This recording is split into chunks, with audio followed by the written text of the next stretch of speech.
दशकों तक गंगा जमुनी तहजीब का उदाहरण देने का हम लोगों ने काम किया। और होली जैसा त्यौहार तो खास तौर पे एक ऐसा त्यौहार है जहाँ पे तमाम गिले शिकवे भूलकर हर कोई एक साथ मिलकर त्यौहार मनाता है। ऐसे में जो भाजपा के विधायक भी कह रहे हैं उसके पीछे की सोच भी यही है कि हर कोई मिलजुल कर मनाए, किसी को तकलीफ है तो भाई अपना आगे पीछे सोचे, बट उसमें पुनः उसका इंटरप्रिटेशन गलत तरीके से निकाल कर जो राजद के लोग हैं वो जो धार्मिक असंतुलन फैलाने का प्रयास करते हैं, तुष्टीकरण का प्रयास करते हैं, ये गलत चुनाव नजदीक है और ऐसे में कांग्रेस जो है वो पद यात्रा निकालने वाली है, पलायन रोको पद यात्रा। अच्छा बताइए, पलायन रोको पद यात्रा, पलायन शुरू किसके समय में हुआ था?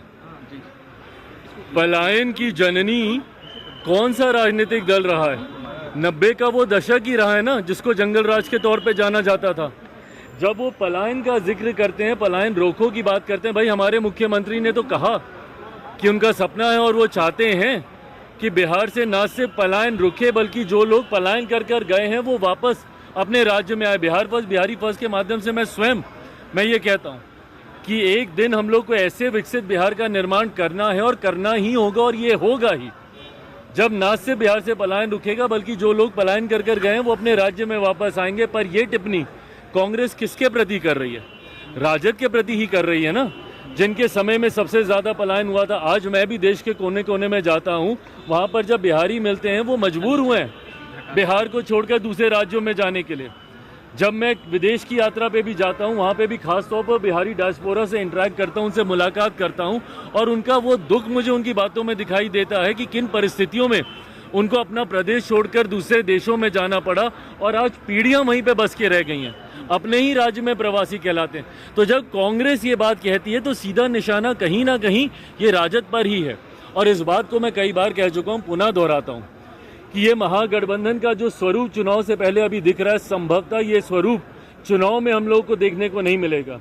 जिस तरीके से महागठबंधन के विभिन्न घटक दलों के बीच में ही एक वर्चस्व की लड़ाई शुरू हो गई है, चुनाव आते आते तक आप देखिएगा कि इस वर्चस्व की लड़ाई का परिणाम होगा कि राजद कांग्रेस, और एक बार पहले भी ये हो चुका है, पहले भी राजद कांग्रेस अलग होकर चुनाव लड़ चुकी है, वर्चस्व की लड़ाई में इस बार भी देखने को मिलेगा। और जिस तरीके से कांग्रेस के तेवर हैं और जिस तरीके से केंद्रीय नेतृत्व से लेके बिहार का जो उनका संगठन है, जिसको इस बात की समझ अब आ चुकी है कि उनके पास खोने के लिए ज़्यादा कुछ नहीं है। जितनी सीटें उन्होंने जीती है, संभवतः अकेले लड़के इससे ज़्यादा सीटें वो जीत सकते हैं।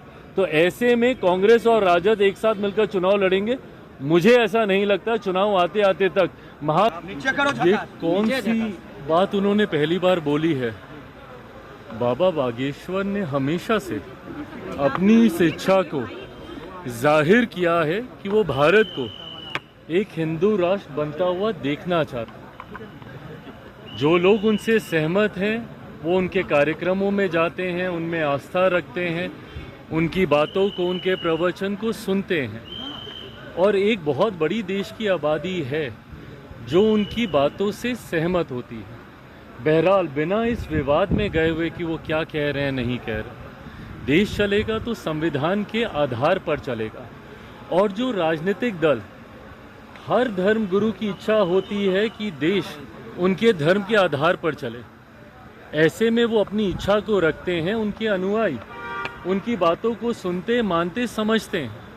ऐसे में मैंने पहले भी इस बात को कहा है कि किसी भी राजनीतिक दल को इसमें हस्तक्षेप करने का कोई मतलब ही नहीं है।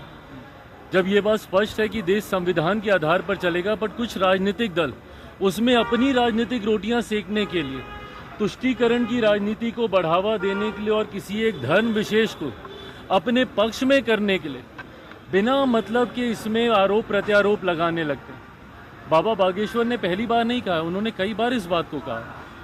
पर ऐसे में जो यहाँ के स्थानीय राजनीतिक दल हैं, पहले तो उनके आने का ही विरोध करने लग जाते हैं, उसके बाद उनके यहाँ रहने का, उनकी बातों का, उनके कहे का।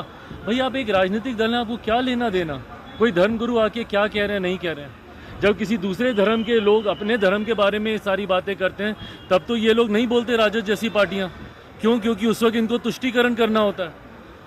हकीकत ये है कि देश में एक बड़ा राजनीतिक दल और ख़ासतौर पे विपक्षी दलों का एक समुदाय अब ऐसा बन गया है जिनके लिए भारत में सेक्युलरिज्म का मतलब एक धर्म विशेष का तुष्टीकरण करना, ये सोच ही पूरी तरीके से गलत है। राजनीतिक दलों को अपनी टिप्पणी सिर्फ राजनीतिक आधार पर ही रखनी चाहिए और सिर्फ सरकार की नीतियों के आधार पर करनी चाहिए। धर्मगुरुओं ने कई बार ऐसी बातें कही और कई धर्मगुरु ऐसी बातें करते रहे हैं। इस विवाद में किसी राजनीतिक दल को पढ़ने की जरूरत ही नहीं है। राजद के पास अगर इतना ही समय है तो फिर वो भी अपनी एक धर्मशाला अलग से खोल लें। फिर क्यों वो किसी एक राजनीतिक संगठन का हिस्सा बने हुए हैं? अगर उनको टिप्पणी करनी है, करें ना भैया, बिहार में हमारी सरकार को लेकर, करें देश में हमारी सरकार को लेकर। पर इस तरीके की बातें कर कर राज्य में सिर्फ धार्मिक असंतुलन बनाने का प्रयास जो राजद के द्वारा किया जाता है वो कतई उचित नहीं है। भाजपा के विधायक हम बोल देते हैं, भाजपा के विधायक प्रभु, हम कहीं नहीं भाग रहे हैं, एक एक करके। भाजपा के विधायक बीजेपी के विधायक हरिभूषण ठाकुर बचौल, उन्होंने मुस्लिम समाज को लेकर हिदायत दी है कि फ्राइडे को होली पड़ रही है तो वो घर में ही रहे और घर में रहकर ही अपनी नमाज अदा करें। लेकिन तेजस्वी यादव ने कहा किसी की बाप की बिहार नहीं। हम देख रहे हैं। देखिए ये भाषा जो बोल रहे हैं कि बिहार किसी के बाप का नहीं है, तकलीफ तो इसी बात की है कि कुछ लोग और कुछ दल इस बात को समझते हैं कि शायद उन्हीं के ही घर का ये बिहार है। ये गलत है ये सारी बातें। देखिए हर धर्म को और खास तौर पर हिंदू त्योहार का तो मतलब ही यही रहा है कि हर कोई मिलजुल